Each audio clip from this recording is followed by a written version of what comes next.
Hey guys, it's John McNamara, host, running Vegas. We're talking local sports, business, real estate. If you guys like what we see, subscribe, follow us on Running Vegas Podcast on Instagram. Today, we got an informative pod. We got a lot going on in the sports world. We got UNLV football, 4-0 start, Las Vegas Raiders.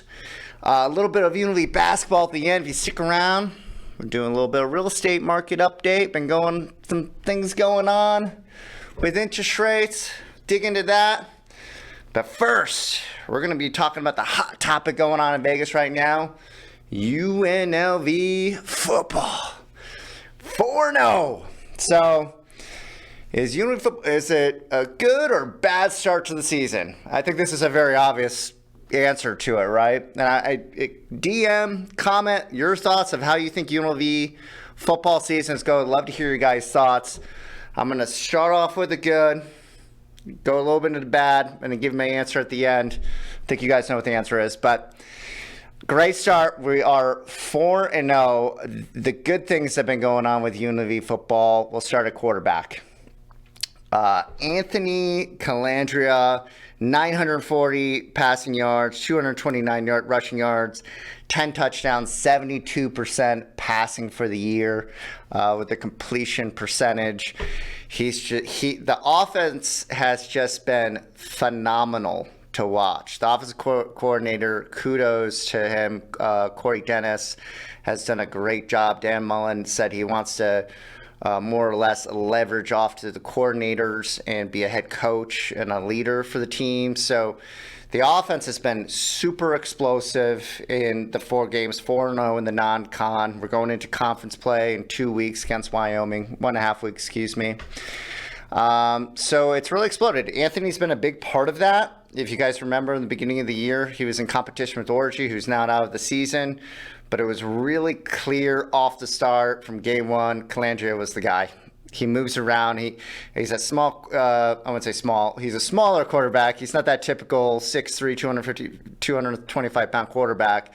He's about 6 foot, give or take. He moves very well. He really kind of reminds me maybe like a Johnny Manziel type player. He's deceivingly very athletic, can make most of the throws. He's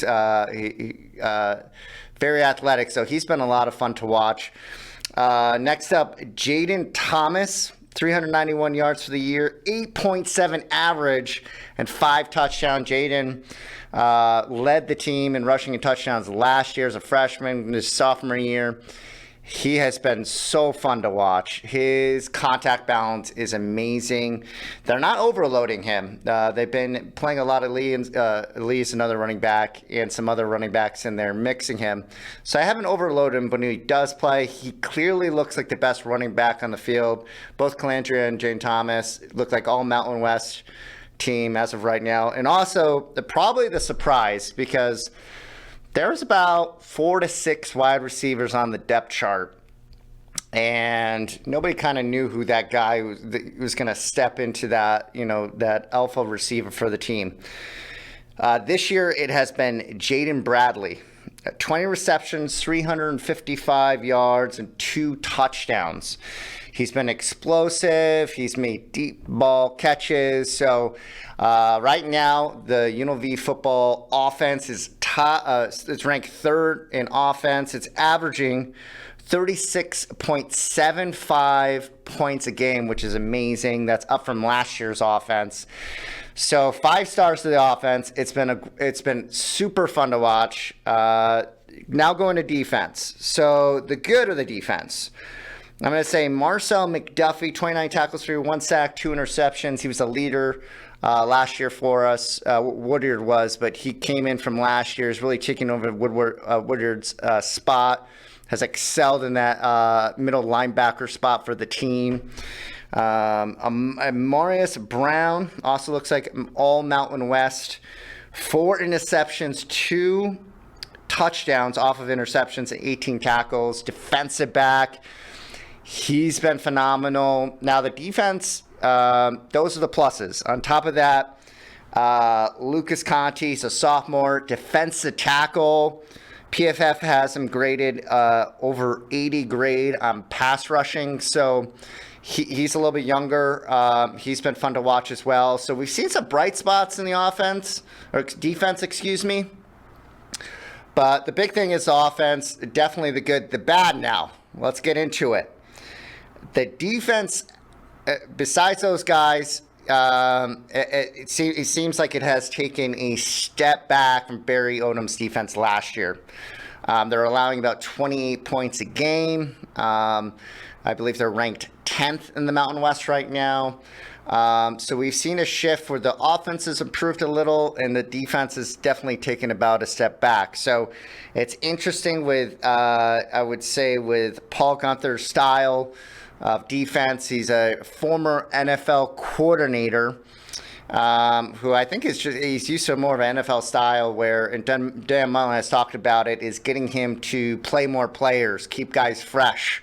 So I've definitely noticed, though, the defense has improved since week 1 to week 4. Same with the offensive line. The first game against Idaho State, I was worried, guys. I mean, the offensive defensive line did not look good. But we have definitely seen the offensive line from week 1 to week 4, at least in the interior, has really upgraded, has really played better, and there's more chemistry there, which has been good.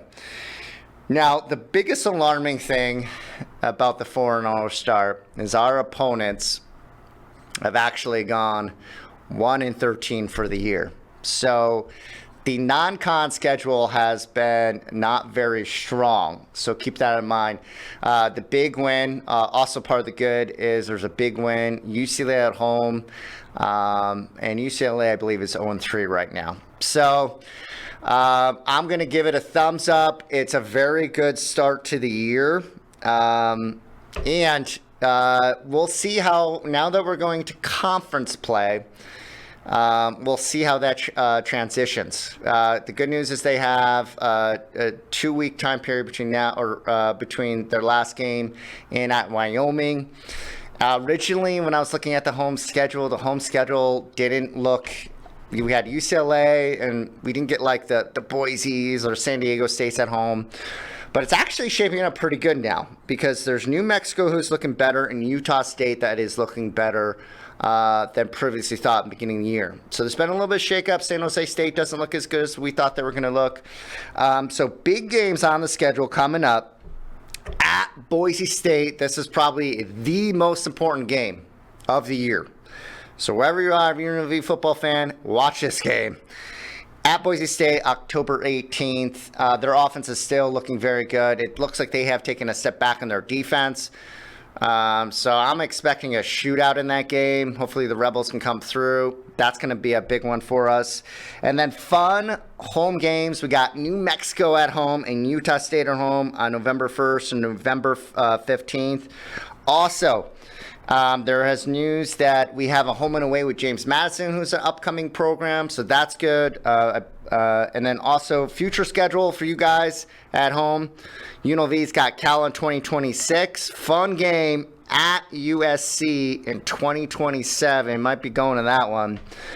Houston 2028, at Washington 2028, Arizona State in 2027, and at Iowa State in 2030. So the schedule is shaping up pretty good in the future schedule. So good start to UNLV football. And now we're going to be talking Las Vegas Raiders. All right. So do we have a good or bad start to the season? Remember, DM, comment, let me know your thoughts on the Raiders. Interesting start. The Raiders are 1-2. So let's go into the good. The good is, it seems like they have decent weapons. Trey Tucker really went off last week. He has 20 catches, 228 yards for the year and 4 touchdowns. So he kind of came he played a lot last year, but he kind of came out. He had a breakout game last week. We'll see if that continues. But I do like the trio of him, Mayers, and Bowers. So they have a good 3 wide receiver trio going on. Also, Colton Miller, that they re-signed at left tackle, is still playing at elite level, so that has been good. The offseason, also with Max Crosby's been playing solid as well on defense. He's got 2 sacks for the year. On defense, there's some reserve guys that I've liked. Cornerback Darian Porter, we got him in the 3rd round this past year. He looks really good. He's been grading out, I believe, around 76 on PFF. Also, defensive tackle, interior defenseman Jono Lalu. I don't know if I'm pronouncing that right. He's got 3 sacks of the year. So we're seeing the reserves. So let's get into the bad. And also, I would say I'll give a not a good bad grade for Geno Smith. He's been passing about 277 yards a game, 4 touchdowns, 4 interceptions. He has looked solid. Also, yards after contact, and Ashton Genty, 145 yards after contact has looked good in that terms, not overall. Here's the biggest lying issue. One of the strengths coming into this year was the offensive line. Besides Miller, the line has just absolutely looked atrocious. It's right now, I believe on PFF, it's ranked 29 out of 32 teams. So they have not been able to establish a run game. Clearly, their starting running back has more yards after contact than before. So that shows something here. But that has been brutal to the entire offense. So it's a bottom 3rd tier offense in the league, in the bottom 10. Also, defense in the bottom 10 too. I would say both sides have improved a little bit from last year. Overall, the team looks a little bit last year, so there's a little hope there. We have a completely new coaching staff. I'm not as concerned about the defense. I feel like long term with Pete Carroll, defense can be fine. They'll be able to build that over the years. The biggest issue, I think, is the offensive line. So we'll see. And I'm not sure about Chip Kelly's offense. I was super excited for him to come in. He's had fun, exciting offenses in the past.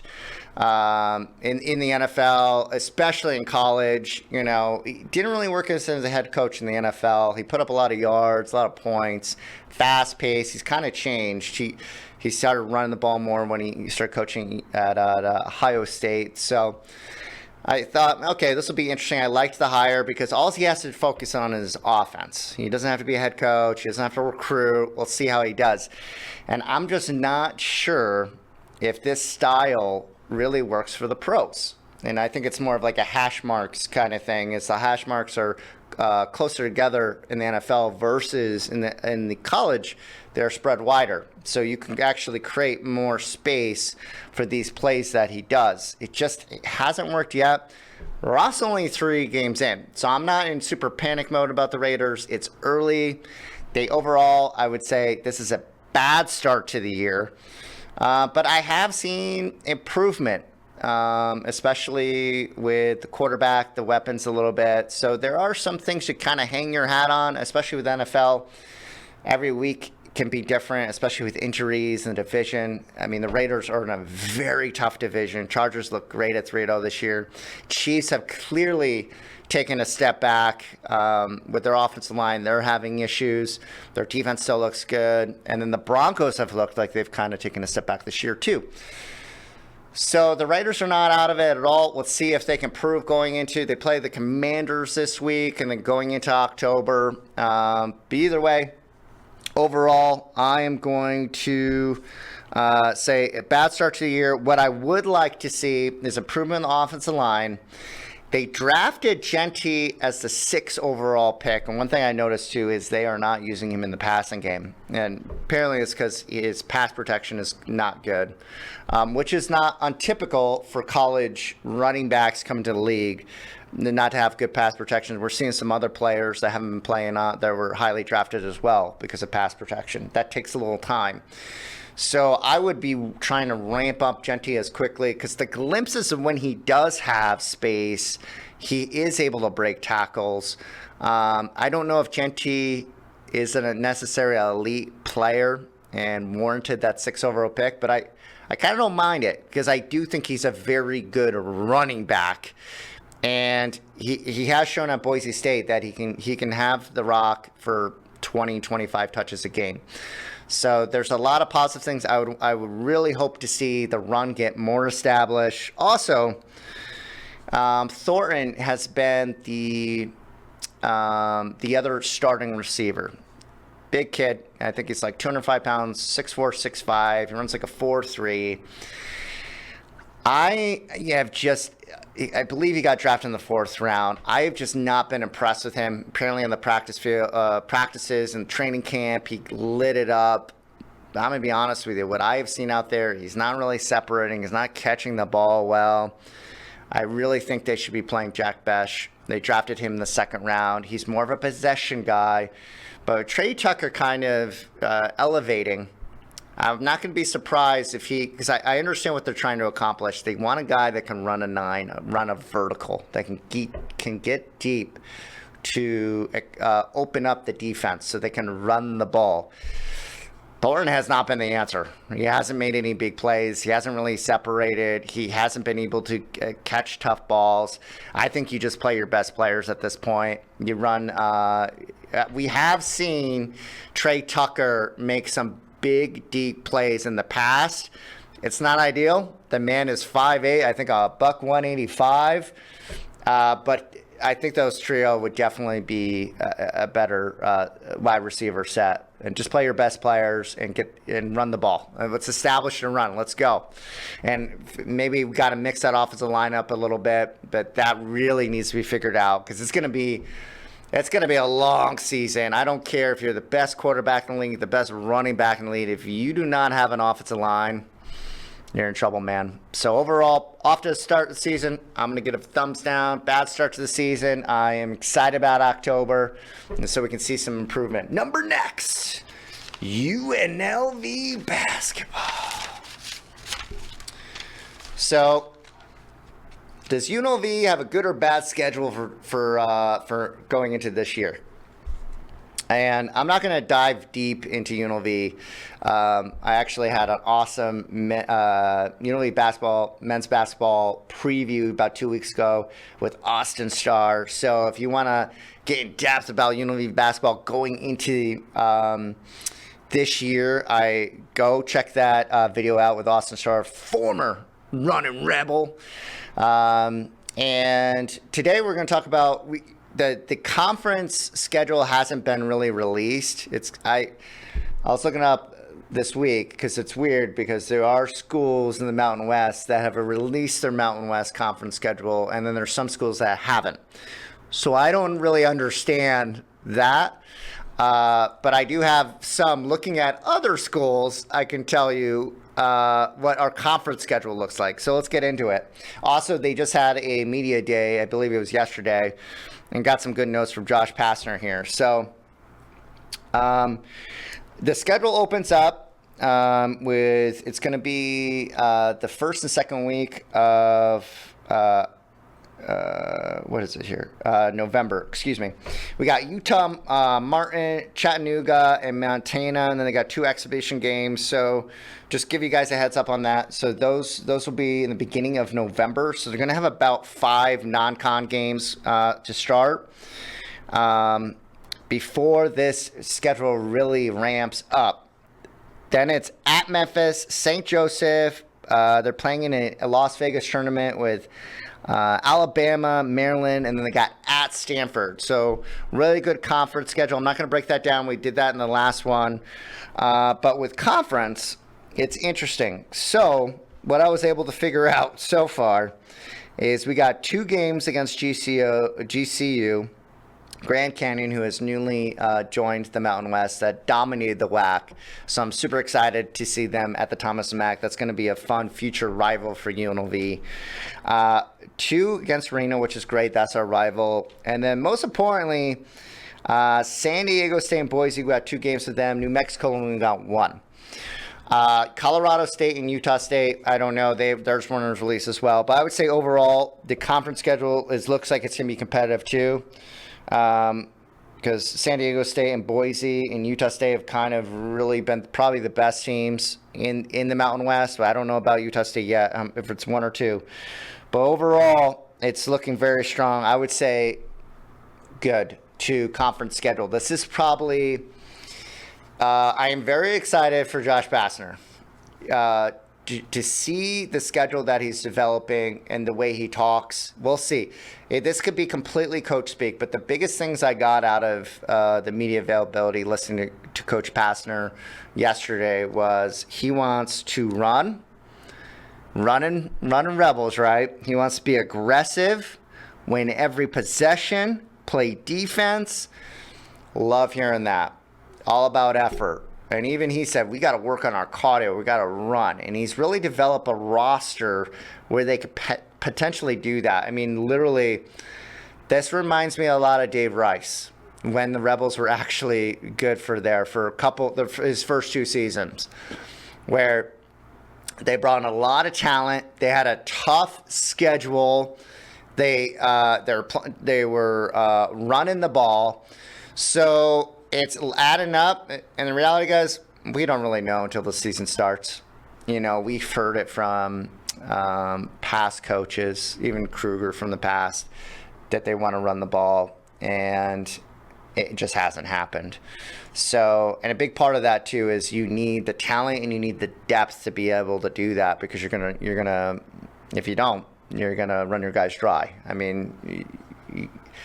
And Pastner has really set up a potential great roster on paper. Again, dive into the Austin Starter YouTube. It was a really good one. We dived into that roster. But I'm excited going in the year. I hope Pastner, I really believe with his energy, though, he's a man that he believes that. So we'll see. There's a couple injuries going on, and that's a big part of it too, guys. Like, as of right now, it looks good on paper, but you get 2-3 injuries, and then you got to play that half-court game. You guys know how it is. We've seen it in past teams.